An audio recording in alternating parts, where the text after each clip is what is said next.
اور ہر قسم کے درود و سلام جناب محمد الرسول اللہ صلی اللہ علیہ وسلم کے لیے ہے، جو صرف رحمت ہی بن کر نہیں آئے بلکہ پوری کی پوری کائنات کے لیے رحمت للعالمین بن کر آئے۔ میرے سامعین کرام، نہایت ہی تھوڑے سے وقت کے اندر چند ایک قرآن اور حدیث کے حوالے سے گزارشات آپ حضرات کے سامنے رکھنے کی کوشش کروں گا کہ اللہ رب العزت کی ذات ہمیں قرآن کو اور رسول اللہ صلی اللہ علیہ وسلم کے فرمان کو سمجھنے کی توفیق عطا فرمائے۔ میرے سامنے کرام، میں نے آپ حضرات کے سامنے 21ویں سپارے کی ایک چھوٹی سی آیت تلاوت کی ہے، کل نفس ذائقۃ الموت، کہ اللہ رب العزت کی ذات نے اس آیت کے اندر ہمیں یہ بتلایا کہ ہر چیز نے موت کا ذائقہ چکھنا ہے۔ اس کو اس طریقے سے بھی سمجھ لیں کہ اللہ رب العزت کی ذات نے دنیا کے اندر ہر چیز کا جوڑا بنایا ہے، میاں بیوی، اسی طرح موت کے ساتھ ساتھ زندگی ہے اور موت بھی ہے۔ میرے سامنے اکرام، زندگی کے اوپر جب کسی کو زندگی ملتی ہے تو ہم خوشی مناتے ہیں، لیکن زندگی کے ساتھ ساتھ ہم موت کو بھول جاتے ہیں کہ اگر کوئی زندہ ہوا ہے، کسی کو زندگی ملی ہے، کوئی کسی کی پیدائش ہوئی ہے، اس نے آخرکار مرنا بھی ہے۔ اگر ہم کسی کو چھوڑیں، اپنے بارے میں سوچیں کہ مجھے اللہ نے زندگی عطا کی، اب میں نے مرنا بھی ہے، لیکن ہمیں اپنی زندگی تو نظر آتی ہے، ہمیں پیدائش کے وقت خوشیاں تو مناتے ہیں، لیکن اس کے ساتھ ساتھ موت کو بھول جاتے ہیں۔ حالانکہ قرآن کے اندر بہت ساری جگہوں پہ موت کے بارے میں اللہ رب العزت کی ذات نے فرمایا، اور پھر صرف یہی نہیں بلکہ اللہ رب العزت کی ذات نے قرآن کے اندر یہاں تک کہا وَمَا الْحَيَاةُ الدُّنْيَا إِلَّا مَتَاعُ الْغُرُورِ، کہ میرے بندو، یہ جو دنیاوی زندگی ہے، جو میں نے تمہیں دنیا عطا کی ہے، یہ ایک دھوکہ ہے، یہ ایک فریب ہے، یہ ایک عارضی ہے، یہ فنا ہونے والی چیز ہے۔ لیکن ہم نے اس کے اندر اتنا زیادہ دل لگا لیا، اتنا زیادہ دل لگایا کہ اللہ کے قرآن نے ہمیں یہ بات بتلا دی، الہاکم التکاثر، تمہیں مال کی کثرت نے، خواہشات کی کثرت نے ایک دھوکے کے اندر ڈال دیا، غفلت کے اندر ڈال دیا، یہاں تک کہ حتیٰ زرتم المقابر، تم قبروں تک پہنچ گئے، لیکن تم اس غفلت کے اندر سے نہ جاتے۔ تم نے اپنی زندگی کو بدلنے کے بارے میں نہیں سوچا، اپنی آخرت کے بارے میں نہیں سوچا، اپنی زندگی کو بدلا نہیں، بلکہ اس سے آگے والی صورت کے اندر اللہ رب العزت نے فرمایا اَيَحْسَبُ أَنَّ مَالَهُ أَخْلَدَ، يَحْسَبُ أَنَّ مَالَهُ أَخْلَدَ، میرے بندو تم تو یہ سوچنے لگے کہ تم نے ہمیشہ ہی نہیں رہنا ہے۔ میرے سامنے اکرام، یقیناً آج ہم قرآن سے اتنا دور ہو چکے ہیں۔ قرآن نے ہمیں صرف آخرت والی زندگی کے بارے میں نہیں بتلایا، بلکہ ہماری دنیاوی زندگی کے بارے میں بھی بتلا دیا۔ کیا میرے بندو،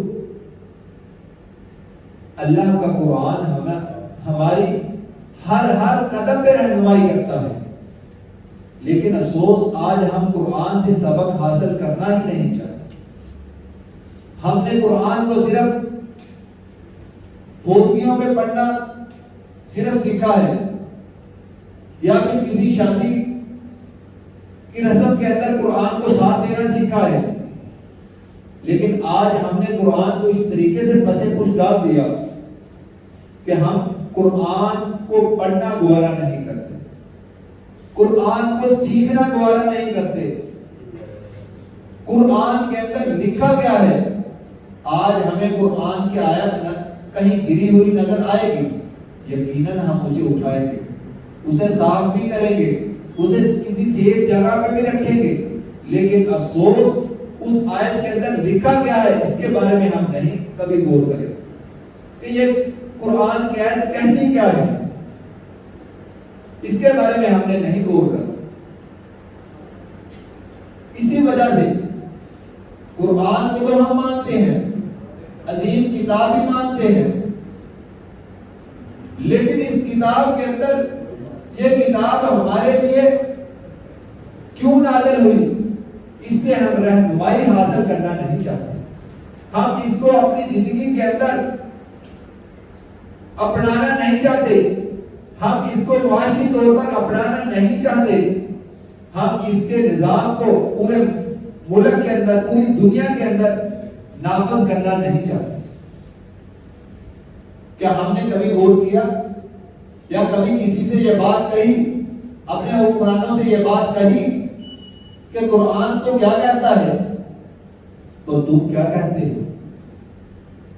اکثریت قوانین جو اسمبلی کے اندر پاس ہوتے ہیں وہ قرآن کے خلاف ہوتے ہیں، لیکن ہمیں کیا؟ تو میرے سامنے جس طریقے سے ہم نے قرآن کو پس پش ڈالا ہے، آج ہماری زندگی ویسے ہی تنگ ہوتی جا رہی ہے۔ تو میرے سامنے میں اپنے اصل موضوع کی طرف آتا ہوں۔ میں نے آپ حضرات کے سامنے کل نفس ذائقۃ الموت ایک جو آیت تلاوت کی ہے، اس کے اندر اللہ رب العزت کی ذات نے یہ بات کہی کہ ہر جاندار چیز نے موت کا ذائقہ چکھنا ہے۔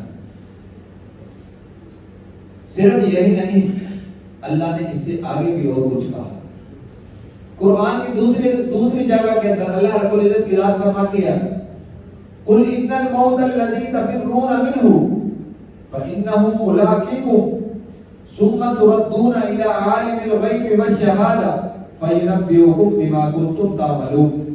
سورۃ جمعہ کے اندر اللہ رب العزت کی ذات فرماتی ہے آپ فرما دیجئے جس موت سے تم بھاگتے ہو وہ تمہیں آ پکڑے گی، پھر تم اس ذات کی طرف لٹائے جاؤ گے۔ اس بات پہ غور کریں۔ آج ہم طاقت کے نشے کے اندر، اپنی جوانی کے نشے کے اندر، اپنے مال و دولت کے نشے کے اندر، اپنی چدراہٹ کے نشے کے اندر، اپنی ذات کے نشے کے اندر ہم کسی کو کچھ بھی کہہ دیں، ہمیں بالکل کسی ذات کا ڈر نہیں۔ ہم یہ بات بھول جاتے ہیں کہ ہم نے کسی ذات کی طرف واپس لوٹ کر جانا، وہاں پہ ہم نے سامنے کھڑا ہونا ہے اور سوال جواب ہوں، وہاں پہ ہم سے پوچھ ہوگی کہ تم نے فلاں یہ ظلم کیا تھا، کیوں کیا تھا؟ آج ہم بھول جاتے ہیں۔ تو میرے سامنے اس سے آگے اللہ رب العزت کی ذات فرماتی ہے عالم الغیب والشہادۃ فینبئکم، کہ اللہ رب العزت کی ذات تمہارے ظاہر کو بھی، تمہارے پوشیدہ کو بھی جانتا ہے۔ ہم اس بات پہ بھی غور کر لیں کہ کہیں پہ ہم ظلم واضح طور پر کرتے ہیں اور کہیں پہ ہم چھپ کر کرتے ہیں، اور ہم بھول جاتے ہیں کہ ہمیں کوئی نہیں دیکھ رہا، یا کوئی مجھ سے نہیں پوچھ سکتا، یا کسی کے اندر پوچھنے کی مجال کیسی ہے کہ مجھ سے کوئی پوچھ کے تو دکھائے۔ تو میرے سامنے صرف یہی نہیں، سورۃ نساء کے اندر اللہ رب العزت کی ذات فرماتی ہے اینما تکونوا یدرککم الموت ولو کنتم فی بروج مشیدہ، تم جہاں کہیں بھی رہو موت تمہیں پا لے۔ آج ہم اپنی زندگی کے لیے کیا کچھ نہیں کرتے، اپنے آپ کو آرام دینے کے لیے کیا کچھ نہیں کرتے، اپنے آپ کو بیماری سے بچانے کے لیے کیا کچھ نہیں کرتے، اپنی جوانی کو قائم رکھنے کے لیے کیا کچھ نہیں کرتے۔ لیکن میرے سامنے اللہ رب العزت کی ذات نے اس آیت کے اندر بتلا دی، کیا میرے بندو موت تمہیں آ کر رہے، یہ نہیں ہو سکتا کہ تم موت سے بچ جاؤ۔ اور صرف یہی نہیں کہا بلکہ اس سے اور ایک جگہ وضاحت کی۔ اللہ رب العزت کا قرآن سورۃ اعراف کے اندر ہمیں یہ بات بتلاتا ہے وَلِكُلِّ أُمَّةٍ أَجَلٌ فَإِذَا جَاءَ أَجَلُهُمْ لَا يَسْتَأْخِرُونَ سَاعَةً وَلَا يَسْتَقْدِمُونَ۔ کیا میرے بندو اس بات کا تمہیں علم ہونا چاہیے کہ جب گھڑی آئے گی موت کی تو ایک گھڑی نہ آگے ہو سکتی ہے نہ پیچھے ہو سکتی۔ اس بات کے لیے تم تیار رہو کہ جب موت کا وقت آئے گا تو نہ تو وہ گھڑی آگے ہوگی نہ وہ پیچھے ہوگی۔ جس وقت تمہارا موت کا وقت مقرر ہے تو اس وقت تمہیں موت آ کر رہے۔ کیا میرے سامنے آج ہماری تیاری ہے؟ اس گھڑی کے لیے ہم تیار ہیں کہ جب ہماری موت کا وقت آئے تو اس کے لیے میں تیار بیٹھا ہوں؟ میرے سامنے صرف یہی نہیں، قرآن کے اندر اللہ رب العزت کی ذات اور بھی کچھ ہم سے فرماتی ہے وَمَا كَانَ لِنَفْسٍ أَن تَمُوتَ إِلَّا بِإِذْنِ اللَّهِ كِتَابًا مُؤَجَّلًا۔ اللہ کا حکم اور اللہ کے فیصلے کے بغیر کوئی مر نہیں سکتا۔ یہ بات بھی ہمارے ذہن کے اندر ہونی چاہیے کہ اگر کوئی بندہ یہ سمجھ کر میدان جہاد کے اندر نہیں جاتا کہ کہیں مجھے وہاں موت نہ آ جائے، اور وہ بندہ اپنے گھروں کے اندر بیٹھا رہتا ہے کہ میں یہاں پہ سیف ہوں، مجھے یہاں موت نہیں آئے گی، میں یہاں نہیں مروں گا، تو یہ بات غلط ہے، یہ سوچ ہماری غلط ہے۔ جس وقت اللہ کا حکم آئے گا اس وقت ہم گھر میں ہوں یا باہر ہوں، اپنے عالی شان مکان میں ہوں یا پھر میدان جہاد کے اندر ہوں، وہ موت کا وقت جب اللہ نے لکھا ہے تو وہ اسی وقت آگے رہے گا۔ آج میرے سامنے ہم بہت ساری باتوں کے اندر کمپرومائز کر جاتے ہیں کہ میں نے اس کے سامنے اگر کوئی بات کہی تو کہیں یہ مجھے کچھ کہہ نہ دے، کہیں حاکم وقت کے سامنے اگر میں نے کچھ بات کہی تو یہ مجھے مروا نہ دے۔ میرے سامنے یہ حکم اللہ کا ہے۔ جس وقت اللہ نے یہ حکم آئے گا ہماری موت بھی اسی وقت آئے گی، نہ اس سے پہلے آ سکتی ہے نہ اس سے بعد آ سکتی ہے۔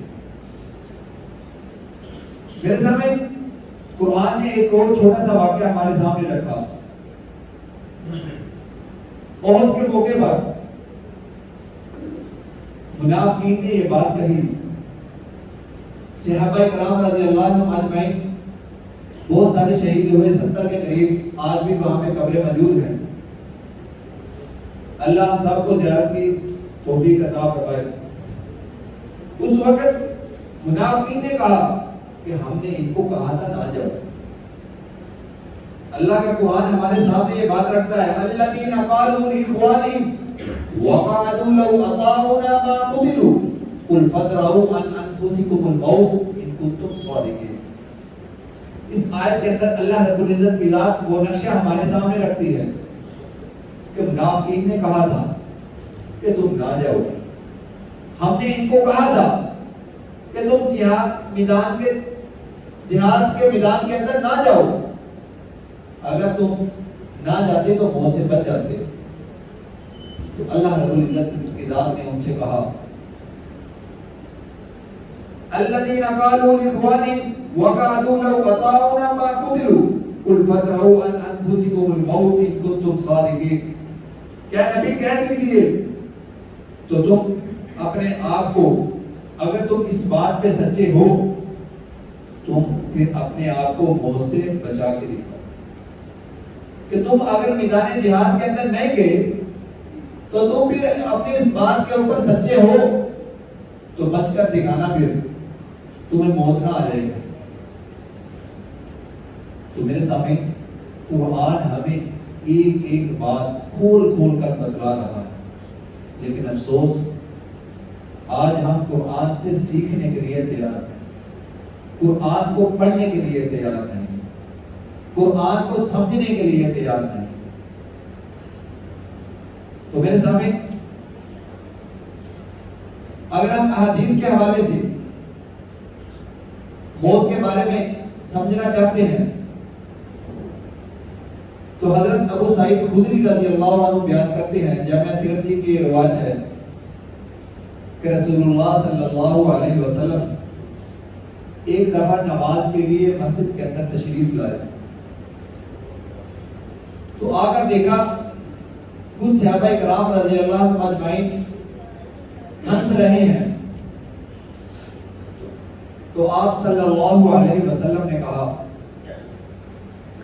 اما انکم لو اکثرتم ذکر هذه لذات لششا ولکم عمار الموت فاکثروا ذکر الموت لذات الموت.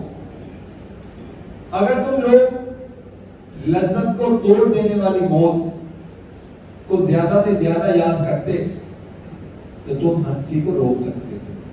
یعنی کہ اگر تم موت یاد ہوتی, تمہیں موت یاد ہوتی تو آج تم اس حالت میں نہ ہوتے. تو میرے سامنے اسی طرح ایک اور حدیث جو ابن ماجہ کی حدیث ہے, ایک صحابی نے رسول اللہ صلی اللہ علیہ وسلم سے سوال کیا من اکیس الناس وعظم الناس, کہ سب سے زیادہ سمجھدار اور سب سے محتاط آدمی کون ہے؟ تو رسول اللہ صلی اللہ علیہ وسلم نے فرمایا فقال اکثرهم ذکر الموت واکثرهم استطاعا للحوض اولئک الیس ذهب بشرف الدنیا وکرامت الموت وکرامت الآخرہ. تم میں سب سے زیادہ سمجھدار انسان وہ ہے جو موت کو زیادہ یاد کرتا ہے, اور سب سے زیادہ سمجھدار اور سب سے زیادہ محتاط وہی ہے جو دنیا کے اندر رہتے ہوئے بھی آخرت کے بارے میں سوچتا ہے, آخرت کا خیال کرتا ہے, آخرت کے بارے میں سوچتے ہوئے زندگی گزارتا ہے. تو میرے سامنے کیا آج ہم اپنے معاملات کو, اپنے خوشی غمی کو, اپنے رسم و رواج کو موت کو دیکھتے ہوئے مد نظر رکھتے ہیں کہ ہم نے مرنا ہے؟ کیا ہم اپنی زندگی کو اس طریقے سے گزار رہے ہیں کہ ہمیں اس بات کا ادراک ہو, اس بات کا علم ہے کہ ہم نے مرنا ہے؟ یقیناً میرے سامنے اس بات کا جواب نفی نہیں. کاش اگر ہم اپنے معاملات کو موت کو یاد کرتے ہوئے گزارتے تو آج یقیناً ہمارے اندر جھوٹ عام نہ ہوتا، دھوکہ بازی عام نہ ہوتی، فریب عام نہ ہوتا، سود عام نہ ہوتا، قتل و غارت عام نہ ہوتی۔ یہ ساری کی ساری چیزیں ہمارے اندر عام کیوں ہیں؟ کہ ہمیں اپنی موت یاد نہیں، ہمیں مرنا یاد نہیں۔ ہم جنازوں میں بھی جاتے ہیں، جنازے پڑھتے بھی ہیں، لیکن ہمارا ذہن یہی کہتا ہے کہ کس نے مرنا تھا، یہ مر گیا۔ تو میرے سامنے جب میری باری آئے گی، جب آپ کی باری آئے گی، تو دوسرے اس وقت یہی کہیں گے کہ اس نے مرنا تھا۔ ہمارا ذہن اس بات کو تسلیم نہیں کرتا۔ یقیناً نماز جنازہ پڑھتے ہوئے بھی ہم اپنے معاملات کے اندر غور و فکر کر رہے ہوتے ہیں، کیونکہ ہمیں اکثر نماز جنازہ ہی نہیں آتا۔ آگے باپ کی میت، بیٹے کی میت، بیوی کی میت، بچی کی میت ہوتی ضرور ہے، لیکن جنازہ پڑھانے کے لیے امام صاحب آئے۔ ہونا تو یہ چاہیے تھا کہ ہر فرد وہ جنازہ پڑھا سکے، گھر کا ہر فرد۔ اب جو امام ایک مولوی جنازہ پڑھائے گا، اس نے کس کیفیت کے ساتھ جنازہ پڑھانا ہے، تو جو ایک اپنا جنازہ پڑھائے گا اس کی کیفیت کیا ہوگی؟ کیا ہم نے غور کیا؟ نکاح کے وقت مولوی صاحب، امام صاحب آ جائیں،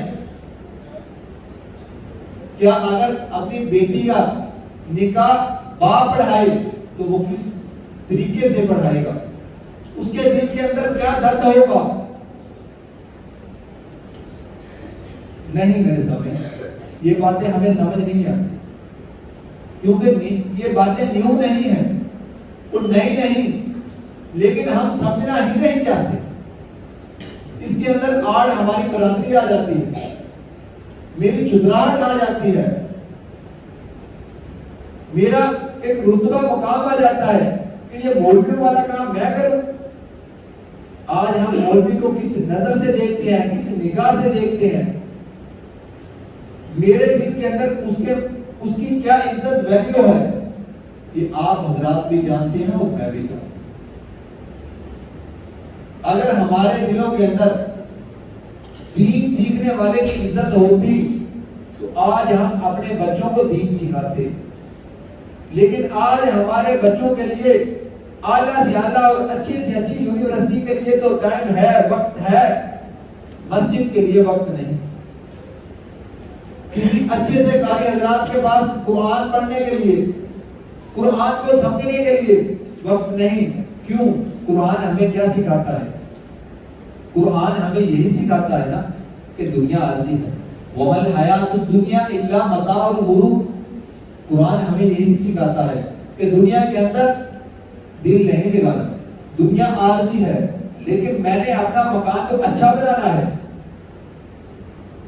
میں نے اپنا مکان، جب میں اپنا مکان بناتا ہوں اس وقت میرے ذہن کے اندر یہ بات خیال نہیں آتا کہ میری بقایا زندگی کے مطابق یہ مکان ہے۔ کیا ہمارے مکان آج میری زندگی کے مطابق میں اپنا بناؤں گا؟ وہ یہی سوچ کر بناؤں گا کہ کم از کم یہ 200-300 سال چلے، لیکن اپنی زندگی کے بارے میں یہ نہیں سوچنا کہ میں نے اتنی دیر اس مکان کے اندر رہنا ہے یا نہیں۔ میرے سامنے میں قرآن کو نہیں سکھاؤں گا اپنی اولاد کو، کیوں؟ مجھے پتا اس نے کون سا میرا جنازہ پڑھانا ہے۔ کاش ہم یہ بات سوچتے کہ میرا جنازہ میرا بچہ پڑھائے، یا اللہ نہ کرے کسی کا بچہ بہت اس دنیا سے چلا جائے کہ میں خود اس کا جنازہ پڑھاؤں، میں اس کے لیے خود دعائیں مغفرت کروں۔ میرے سامنے ہمارے حالات اس وقت بدلیں گے جب ہم خود اپنے آپ کو بدلنا چاہیں۔ ہم یہ بات چھوڑ دیں کہ ہمارے لیے اوپر سے اگر آسانیاں ہوگی تو ہمارے حالات چینج ہوں گے، یہ بات غلط ہے۔ جب میں خود نہیں بدلوں گا تو کوئی کچھ نہیں بدل سکتا۔ ہمیں اپنے آپ کو خود بدلنا ہوگا۔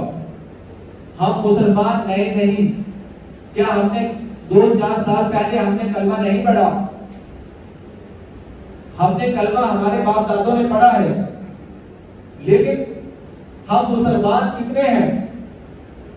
اس بات کا ہمیں خود ادراک ہونا چاہیے کہ میں خود نماز پڑھا سکوں، خود جنازہ پڑھا سکوں، خود نکاح پڑھا سکوں. تو یہ ساری باتیں کیسی آئیں گی؟ کہ جب ہم قرآن کے مطابق قرآن کو سمجھ لیں گے. ہم رسول اللہ صلی اللہ علیہ وسلم سے محبت کے دعوے تو بہت کرتے ہیں، لیکن افسوس ان کی زندگی کو اپنانا گوارا نہیں کریں، ان کی سنت کے اوپر عمل کرنا گوارا نہیں کریں گے. ہم شادی بیاہ ان کی سنت کے مطابق نہیں کریں گے. کیوں؟ وہ جی کوئی تو بچہ ہے جی میری نہ منیے دیکھیں. تو میرے سامنے پھر ان کی مانتے ہوئے جب زندگی گزاریں گے تو پھر ہمارے حالات بھی ایسے ہی ہوں گے. اور یہ بات یاد رکھیے گا، 100-150 سال بعد ہمارا نام و نشان مٹ جائے گا، 200 سال بعد ہمیں کوئی یاد کرنے والا نہیں ہوگا. اس چیز کو مد نظر رکھتے ہوئے اپنی زندگی کو گزاریں کہ ہم نے ایک دن مرنا ہے، آخر موت ہے. کل نفس ذائقۃ الموت. تو اس لیے میرے سامنے ہم اللہ کے احکام کو مانتے ہوئے، رسول اللہ صلی اللہ علیہ وسلم کے فرمان کو مانتے ہوئے ان کے مطابق زندگی گزاریں گے تو یقیناً آج جو ہمارے لیے مشکلات آ رہی ہیں، یقیناً اس کے اندر بھی آسانیاں ہوں گی، اور آخرت کے اندر تو آسانی ہی آسانی ہے. وہ زندگی جو نہ ختم ہونے والی زندگی ہے. اور جنت کے بارے میں اگر سوچ کر دیکھیں، جنت کے بارے میں قرآن کے اندر دیکھیں تو صحیح جنت ہے کیسی؟ رسول اللہ صلی اللہ علیہ وسلم کے فرمان کے مطابق دیکھیں جنت ہے کیسی، تو یقیناً دنیا ہمیں بھول جائے گی. لیکن افسوس ہم جنت کے بارے میں پڑھنا نہیں چاہتے، ہم جنت کے بارے میں سوچنا نہیں چاہتے، لیکن جانا ضرور چاہتے ہیں. عمل ہمارے جنت والے نہیں ہیں. اللہ رب العزت کی ذات ہمیں قرآن اور رسول اللہ صلی اللہ علیہ وسلم کے فرمان کو سمجھنے کی توفیق عطا فرمائے.